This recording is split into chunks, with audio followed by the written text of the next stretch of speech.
What is going on, everybody? Welcome back to the channel. After Sound here, bringing you Splinterlands content every single day. We also stream right here in this channel every Tuesday, Thursday, and Sunday morning, so come by and say hello.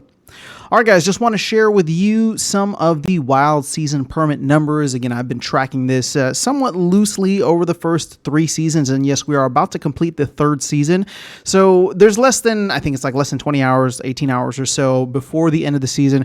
So I'm pulling the numbers now. If I can update it again, closer to the time, then I will, but I don't anticipate people are going to be buying the wild season pass with like 12 hours to go. So let's just say that these numbers are finalized for all intents and purposes. And again, anything that's carried over, it doesn't really matter because we track the whole number anyway. So whether it falls in last season or this season, we're still seeing the vouchers and DEC get burned.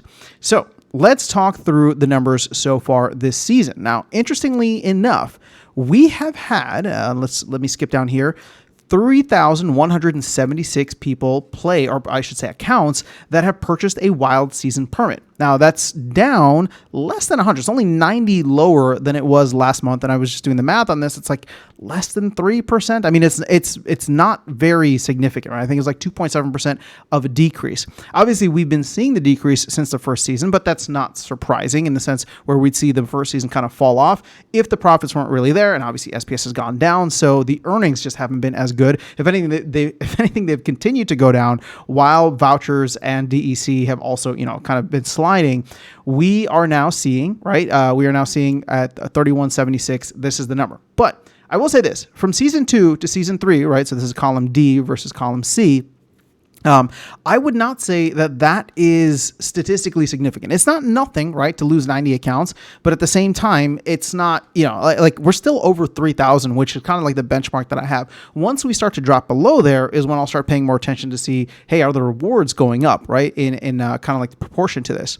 But let's take a look at the breakdown in terms of some of the other numbers here. So, for example, you can see let's jump down to these columns here. You can see credits. We saw, a drop off, and I don't even really, let's not even count the first season, right, which is column E, but we saw credits increase from last season to this season.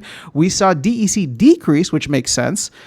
We saw DECB kind of stay the same. And again, DECB, there's a limited amount that's left, right? We're not printing anymore, thankfully. So at this point, right, I think DECB will just continue to go down and people will just spend it as they have it until it's all gone. And then vouchers actually went down too, but on the whole, we're seeing a higher proportion now towards vouchers because of the fact that vouchers are just, again, essentially through the floor. They're lower than 1 cent at this point, which means you're getting like an 80-something% discount on that fee. So when you look down here at how many vouchers we've burned, how much DEC we've burned, right? It was 1.3 million the first season, just under 1 million the second season, and then we're about 874,000 in this previous one. Now, vouchers, on the other hand, we have also seen those go down, but they're higher in proportion to the amount of DEC that is being burned.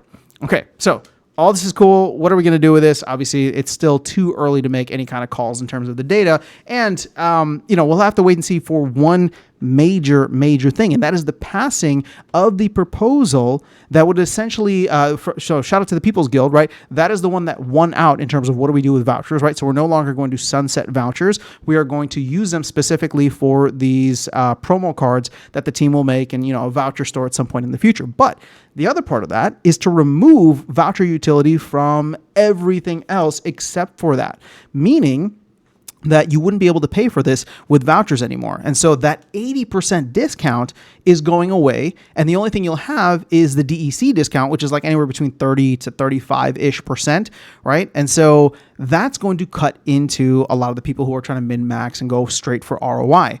But what it will do, and what I'm hoping it does, is burn a significant amount more DEC. Now, again, I don't have the numbers on this, and the big question mark is how many of these accounts, right, that are currently doing vouchers, right, so about 2,600 over the last 2 seasons, how many of those accounts will be willing to jump over and burn the DEC instead? Is it going to be all of them? Probably not. Again, if people are just trying to min-max the account, probably not, but we'll have to wait and see. Because if we're looking at this and thinking, okay, so what is this? About a 6x in terms of how much, vouchers versus DEC in this last season. And again, I'm just using rough numbers here. If we burn roughly 1 million DEC per season, and we are going to increase that by 6x, we could look at 6 to 7 million DEC burned per season, which actually would be good in the sense that we would finally be offsetting the amount that is printed for the leaderboards. And I know the team is going to get to leaderboards at some point in the future, but that's still a source of inflation for us that's not coming from SPS or cards, right? It's yet another additional one that is, I mean, it's calculated, it's put in, right? It's not going to increase every season. There's a certain set amount, but it does hamper our ability if we're only burning 1 million DEC or so per day. It does add to that. And so all of a sudden, if we can move or shift a decent amount of that over to DEC, that'll at least offset that side of things. So that is where the numbers are at as of right now. Again, there's not, we'll have to wait and see in terms of getting more data in, especially once some of these changes are made, mainly obviously the voucher one. But at this point, I'm not surprised to see the numbers going down. We kind of expected that. If anything, I am pleasantly surprised about the fact that the drop-off from Season 2 to 3 wasn't terrible. So if we don't have the voucher thing coming up before this next season, which is, again, less than 24 hours, so I don't anticipate that it's going to be then. But if it does come in during the next update or whenever that is, we'll have to wait and see. But at this point, the next leg down that I would expect is if and when we get the voucher removal or voucher utility removal from the wild season permit. We'll see how many people are willing to pay for in DEC, I should say.